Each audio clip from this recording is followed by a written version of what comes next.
ports will I matter. can't look at that tiger picture anymore. Yeah, the tiger That's so funny. I love it. But yeah, he said pop reports will matter as market matures. I'm now avoiding high volume base cards and products with retail variants. Listen, I agree with that. I really do. I think pop reports do matter, except for maybe two players that come to mind, and that's my guy and your guy, Mitch, Luca and Zion. Why? I feel if Luca does become a top 10 player all time, that's a major if. A major if. Even for him.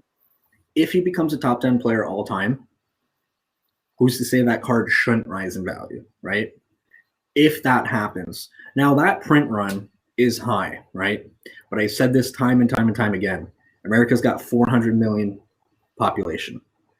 Not to mention, Australia is growing in terms of card collecting. Canada is growing where we're from. Great Britain.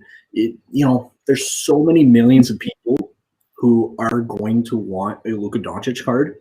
And I think with 15,000 available, the supply and demand doesn't exactly say, oh, well, these Lukas are worthless.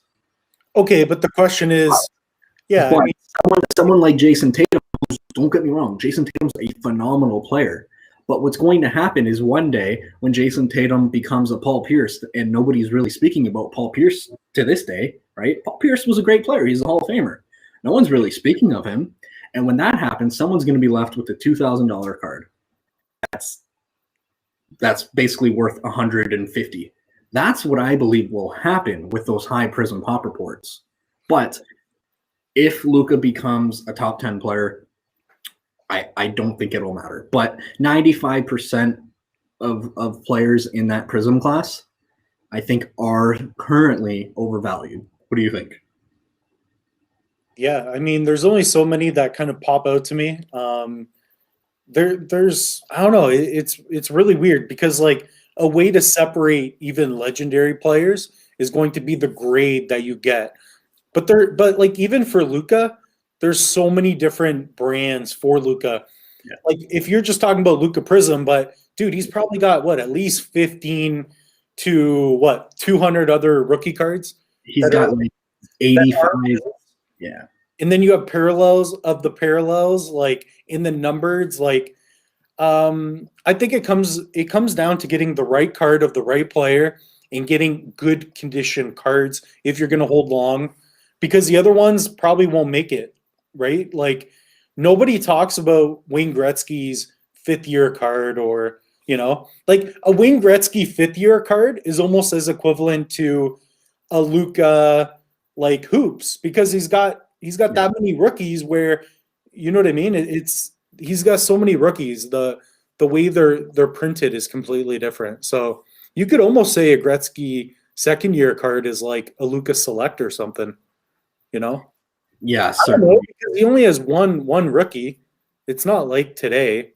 Obviously the tops, but yeah, and that's the crazy thing. Like there are so many rookies, and at the end of the day, the market's going to decide which rookies are which. And that's why I want to bring up, shout out, absolutely love this guy on Instagram. Who? Montreal Sports Cards. He's waiting for the market to crash to buy all the McDavids. Dude, before I go on the rant though, dude, I had a McDavid in my hands, right here in my hands. And it wasn't going to grade a 10, so I'm like, I'm going to flip it. Bought it for 500, sold for 850, and dude, it would have graded a 9. I warned you. I warned you not to do it, but a profit is a profit. So and I have no good Lukas. I'm sad. With that being said, too, it is interesting how the market kind of decides which card is worth a lot, because when you look at basketball, when you look at football, Prism, right? Everyone thinks Prism. Nobody who knows what they're doing in the hockey card market is investing in Prism hockey. They exist. Prism hockey cards are ugly, and they exist.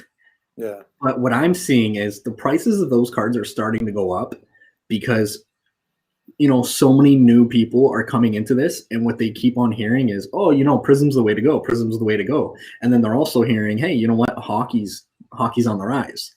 So Prism hockey cards are, I hate to say it, but like they're going up in value. I wouldn't recommend anyone buying them though. I really wouldn't. What do you Yeah. think? No, I mean, dude, the young gun's a young gun, right? Yeah. I don't know how many McDavids there are, but dude, McDavid is the one guy. You and I, if we ever talk hockey and top 2 players in the world, McDavid's on that list, right? Like we love McDavid. I don't have one, by the way. I have I I don't have know. 0 McDavids. I do have one Austin Matthews though, really nice one. I think McDavid and Matthews are really good. If Oh, they, dude, they are like they're good players, great players.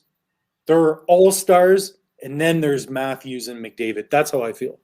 I agree too. When it's all said and done, I think Austin Matthews has the ability. Now, whether or not he gets there, just because of how the game has evolved, but I think he has the true ability to notch 50 goals. 4 or 5 times in his career. I think he's got the ability to go down as one of the greatest modern day goal scorers. And he's showing that. Like he's so incredible, and he's in the largest hockey market in the world.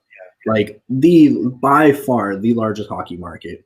And I think, $400 raw ungraded is kind of insane to spend for that, but also it's undervalued. $400 for Austin Matthews. Dude, highlight Nick's question there. Next question. Let's see. Same thing we're kind of talking about.